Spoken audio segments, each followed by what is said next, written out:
a code red for humanity. Curb emissions and dramatically reduce consumption or face a world that is fundamentally different. When Kermit the Frog sang, "It's not easy being green," I want you to know that he was wrong. He was wrong. There is no planet B. There is no planet blah. Blah, blah, blah, blah, blah, blah. It is unequivocal that human activities are responsible for climate change. If unprecedented changes are not made and made soon, there will be irreversible damage to the planet. Zero carbon. East off.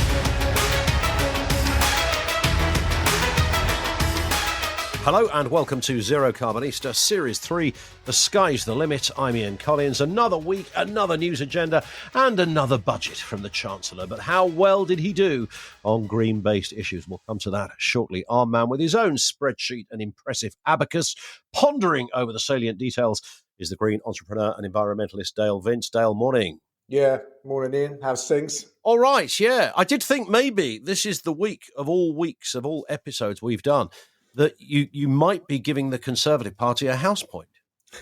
So we had this chat, didn't we? On the radio, yeah. On Talk Radio this week. And I was like super surprised because you said that to me, and off my cuff, I said back to you, house point is super rare from me to the government, as rare as rocking horse shit. And I saw the smirk on your face when I said it. But when I listened to it back, it's all been... the producer dumped the word. Yeah, you've done a Putin on it.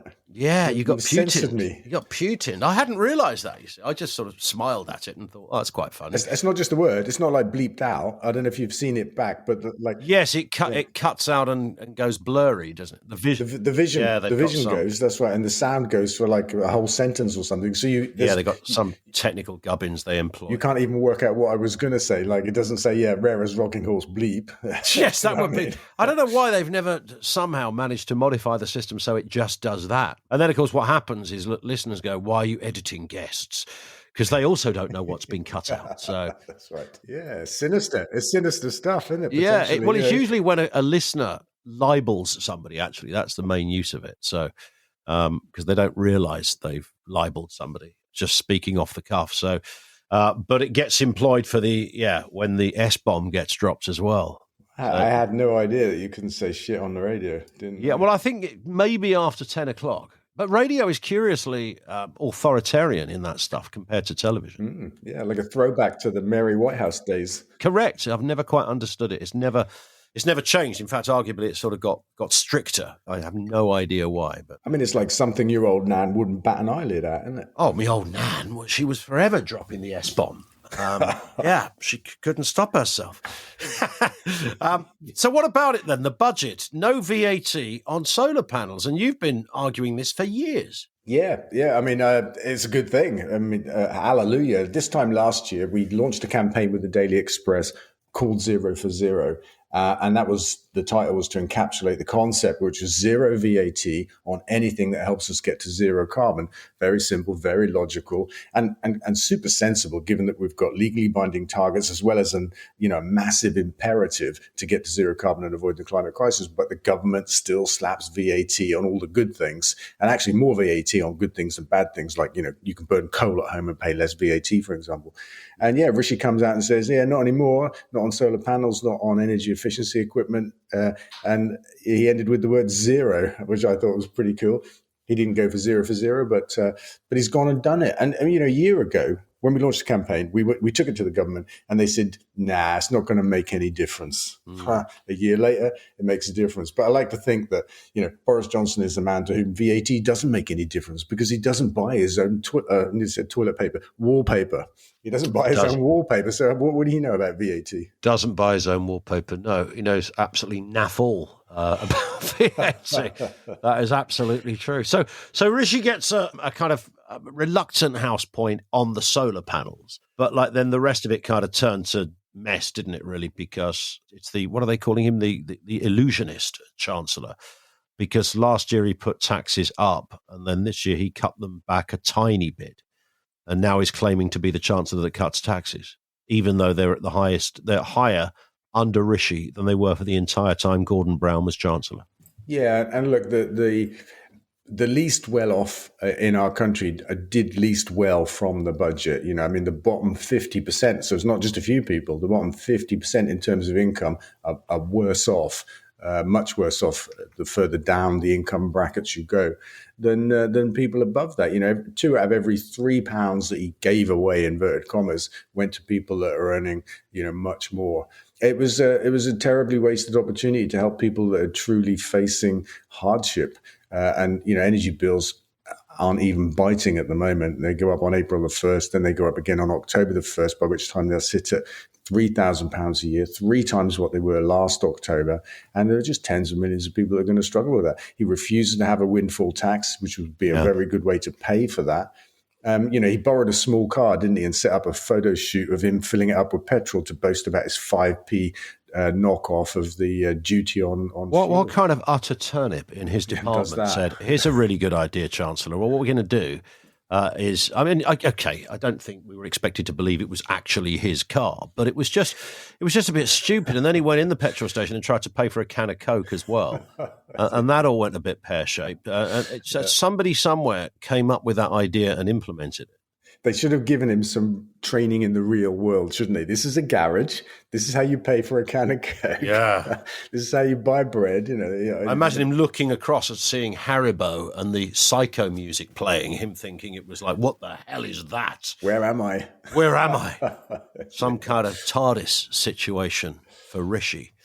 But anyway, there's another budget, of course, coming along in the autumn. A lot of people were saying to us this week, actually, that's the one to watch because that might have to be really brutal. Oh, God knows. I mean, you know, it's a bad time to put up national insurance, isn't it?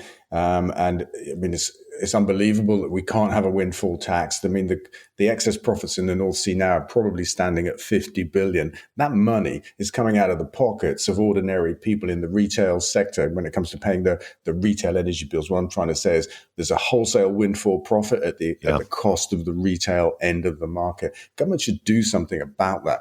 But I think they have too many friends, investors, donors in the fossil fuel industry for them to actually move, act on that. There is that sense that, I mean, we're sort of hearing about re-drilling in the North Sea and things like that. Do you think there's any truth in that? Oh, yeah, absolutely. I mean, there's been a big push off the back of the Ukraine war, isn't there, to say we need energy independence. The term has been hijacked by climate skeptics in the Conservative Party saying we need to double down on fossil fuels. We need to bring back fracking. But as we've said 1,000 times, Dolly, even if you did that, you're not going to see any you're not going to see any fuel for a decade. So how would this even address the issue they're purporting to address? Well, I don't think they live in the real world. They want to bring back fracking. They want to squeeze more out of the North Sea, the last drops. And what's his face? What's his name? The tall, funny-looking guy. Rees Mogg. Rees Mogg. He wants to bring back coal mining in Wales. I mean, WTF. I'm going to say that so I don't get censored, right? I don't know. We're in control of this one, aren't we? But you're right. I mean, fracking will take 10 years to get on its feet. The Oil and Gas Authority says if it was on its feet today, it would run out by 2030. The same people, the OGA, say that North Sea is going to run out by 2030 anyway, unless we spend tens of billions drilling for new stuff. The average time between drilling and production is 28 years in the North Sea. So that ain't happening anytime soon. And the other one they're pushing for is nuclear, which takes 10 years to plan, 10 years to build, and another 10 years before it's broke even on a carbon basis. 30 years from now, it produces zero carbon electricity. I mean, we haven't got 30 years. It's extraordinary. And what I find interesting from a sort of a centre-right or right-wing conservative perspective, even Thatcher worked this out 3 decades ago, that albeit for some slightly different reasons, but nonetheless, she realised that there was going to be no future in coal. And here they are 3 decades later arguing there is. Yeah, I don't know if Thatcher had different motivations. I mean, she wasn't necessarily flying the environmental flag, but the point was she realised this was an industry that was clearly not going to be going anywhere. And the point of what I'm saying really is that if we double down on fossil fuels, we're going to still find ourselves with the same problem in 10 years' time. We're kicking the can down the road, but not very far. We will have to move on to renewable energy by then anyway. So why don't we just do it now? Stop fucking about. Again, echoing my old nan once more. What's this Gazprom story? You can shine some light on this. A £4 billion bill if the government nationalises Gazprom. Can you shine some light? I saw the headline. This is an area you obviously know well. Well, this is really interesting because when I saw the headline, I thought they're going to actually nationalize Gazprom as an aggressive act against Russia, but it isn't that at all. Gazprom have two arms in the UK. They have a retail arm that supplies businesses, and a lot of them, and they have a gas trading arm or energy trading arm, which does wholesaling. And it's the retail arm that's in trouble, ironically, because people are boycotting it. And so they're finding themselves on the edge of bankruptcy, which brings them therefore into the scope of the government. And they're looking at it and saying, well, it won't fit the supplier of last resort scheme, which was Ofgem's thing for rescuing stranded customers, because it's too big. The volume of gas that they supply is twice as big as Bulb. Bulb has already cost us £3 billion this winter to prop up, cost us, the public. Gazprom will cost more if and when it goes into administration. So it's just a knock-on of actually the boycott frenzy that's happened since the Ukraine war started. Question from Jane on Twitter. Dale, how do you stay so calm in interviews? Do you have something special in that green mug? I don't know what it is. I'm hearing it a lot. Listen, it's the way I am. I'm not. I'm just not worked up by what these guys are saying, and it is always guys, actually, isn't it? I can't imagine you shouting, Dale. When was the last time you shouted? It's a good question. I think it was at a football match. I think it was when we scored, and it was probably "fuck" or something like that. Yeah, that's in a different ballpark, isn't it? That's a sort of celebration. I just can't imagine your vocal scale going to the point that says anger. No, I don't do anger. I just don't. It's not worth it, really, is it? I don't think that it is. It doesn't make you feel good. It actually does the opposite. And I guess I'm just wired differently. And I listen to what these people are saying, and I know there's no logic, there's no fact to support their position, and I genuinely want to share with them these things that they're missing, because I think actually they can be persuaded. Like Richard Tice that we were on the radio with the other day, and Nigel Farage. I just think they're pretty decent people. They just got the wrong facts. Yeah, and that's the point, isn't it? Otherwise, if you look at it as, and I think this is where politics goes so wrong, where you look at your opposition as an enemy rather than an opposition, then everything is fundamentally flawed from that point on. The word enemy, there should be no place in that. It's about convincing people. It's about winning over hearts and minds. Every successful prime minister has been able to sort of, at some level, enamor people who wouldn't ordinarily vote for them. But there's a good reason for that, because they know kind of how to do it. So with the Richard Tice debate we did this week, you had one view, he had another. I was sitting there kind of facilitating it in the middle. And there was no nasty words and no insults and none of that caper. 2 points of disagreement. And that's how it should be, right? Yeah, no, absolutely. I mean, he talked up this incredible myth, which I had to call out. The idea that we could do fracking safely. That's a big myth to begin with. That we could make a massive amount of our own gas, and we can use carbon capture and storage to capture the carbon from the burning of that and then put it back underground. I mean, that stuff just doesn't exist, and he lives in a fantasy world. And it reminded me of Brexit, really, the idea that they need us more than them. We can have our cake and eat it. We can do amazing trade deals with the rest of the world. All these unreality things that the Brexit crew lived by. He was in that place on energy, which is just amazing. Here's a question from me. I've actually pulled rank on our own podcast. I say from me, I think lots of people will be wondering this, and it's this: how do you accidentally fund a protest at Premier League games, Dale? You got to love it, haven't you? And you reminded me, you said Richard Tice, no rude words and all that kind of stuff. Talk Sport was a different thing. There you got Simon, what's his name? Jordan, Jordan, calling me smug, talking about protesters spending money on soap and all those kind of cheap, silly shots, different kettle of fish. But how did I do it? Well, look, this is the Stop the Oil campaign. Yeah, that's right. It's a funny story because I was asked earlier in the week to go on Talk Sport and talk about the Stop the Oil campaign who'd been disrupting football games, apparently a couple of Premier League games. Now, that had passed me by completely. I didn't realize that they'd done that. I missed it. And I was like, oh, yeah, I can do that. That's interesting because actually I funded them. And so these guys that started it are based in Stroud. I know them. they asked me if I would help them start this new campaign against the drilling for more oil in the North Sea, basically. And I said, yeah, I will, because it's a super important thing. And we didn't talk about what they were going to do or when they were going to do anything. I didn't want to, didn't need to. And then, it turns around, I find out they're disrupting football, and I'm on the radio talking about it. And I said to the guys, well, actually, I funded it. And they're a bit like WTF, particularly Simon Jordan, who used it to try and create some kind of, I don't know, radio clickbait, if there's such a thing. Well, there certainly is, yeah. And maybe it was that. Yeah, well, we know where his football allegiance lies, don't we? So that's a whole separate story. He keeps telling us, didn't he? I find it super amusing about Simon. It's like, oh, were you once the chairman of Crystal Palace? I don't think you've ever mentioned that before, Simon. But when it comes to funding a protest, I mean, it's just a couple of T-shirts, isn't it? That's all you have to. That's all they've got. Well, this is a really important discussion we had on Talk Sport. Actually, I made the point, and they embraced it, that to have a protest, you've got to have disruption, and the more disruption you have, the more effective your protest. Yeah. And so, I said, they asked me the question, does it bother me that it was football? I said, actually, it doesn't. Would it bother me if they came to Forest Green Rovers? I said, actually, it wouldn't, but it wouldn't make sense anyway, because we're zero carbon, all these kind of things. You know what I mean? We're out there campaigning for this stuff anyway. We aren't the kind of people that you would go and campaign against on a stop fossil fuel basis, because we're completely on board. This comes in from Kieran on Facebook. Where is Boris's green energy policy? It was due in a few days, about 3 weeks ago. Will this bring back your windmills? I'm not going to tell you my immediate thought in answer to that, as to where that policy actually is, but it will see daylight eventually. Tuesday next week, we hear now. Listen, the rumours are onshore wind is coming back. The rumours are also that there's a battle in government over it. There are people that don't want it and people that do want it. And Boris is one of those that do want it, we're told. And then I read overnight on the BBC, I think it was, that the government like the idea of giving cheaper electricity to people that live near windmills.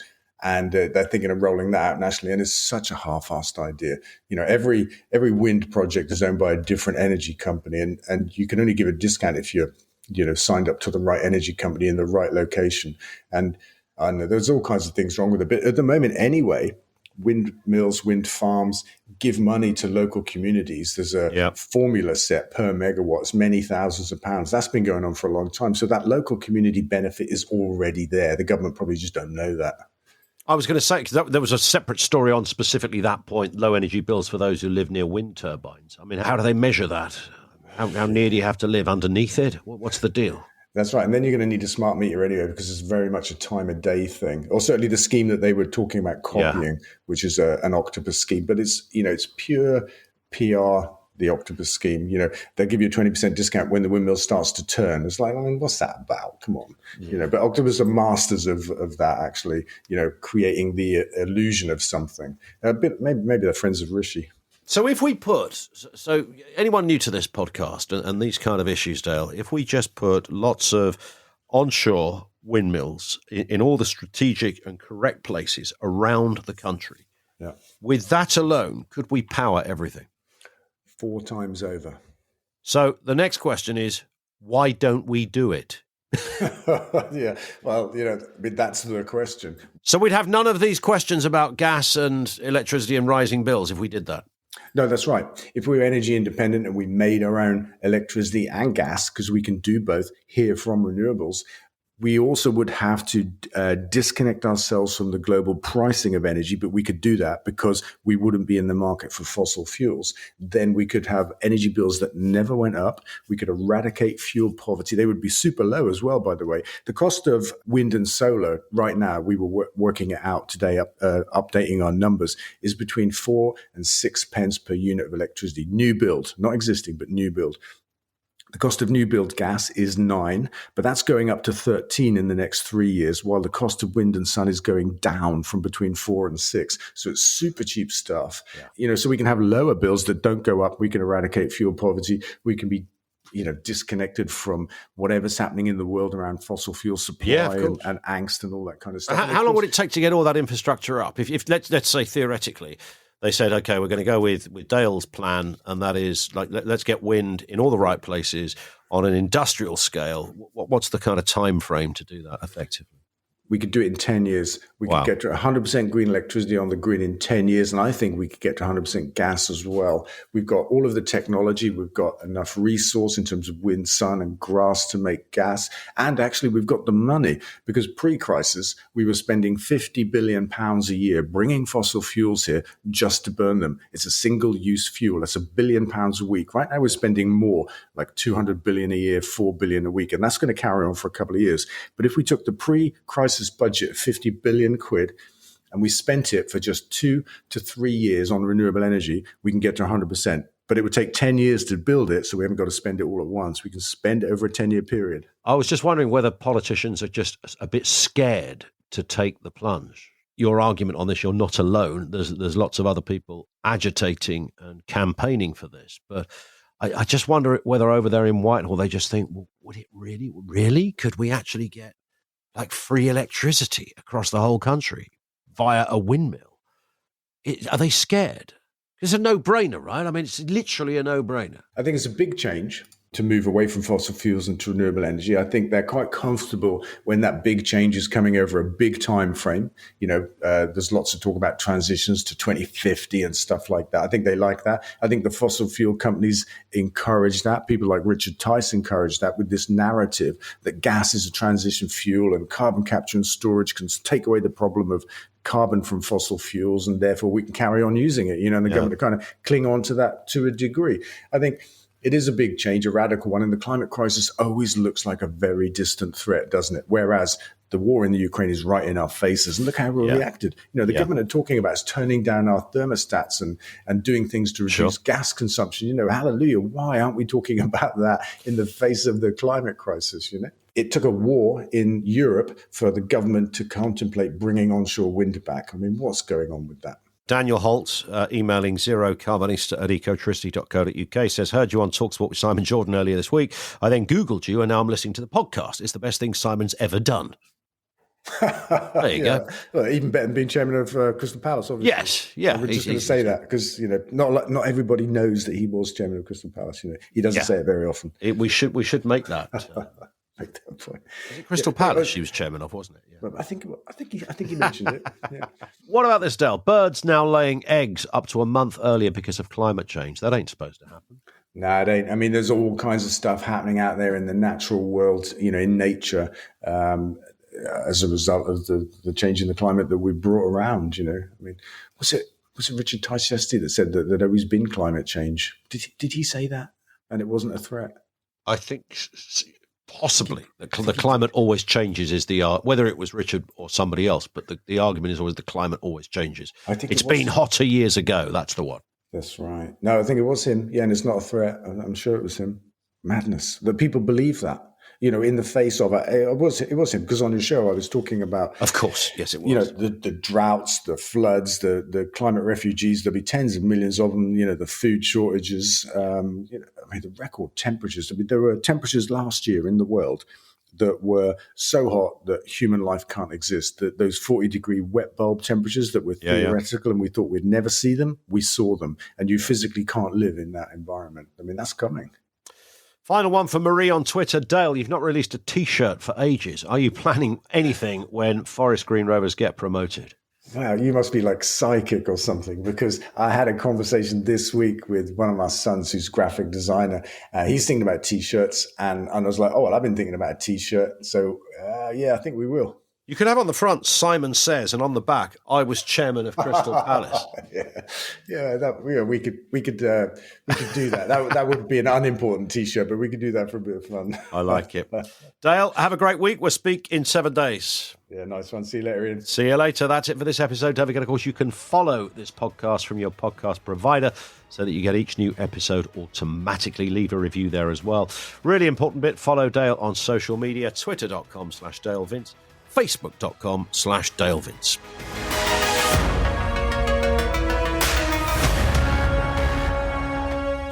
Zero carbon. East off.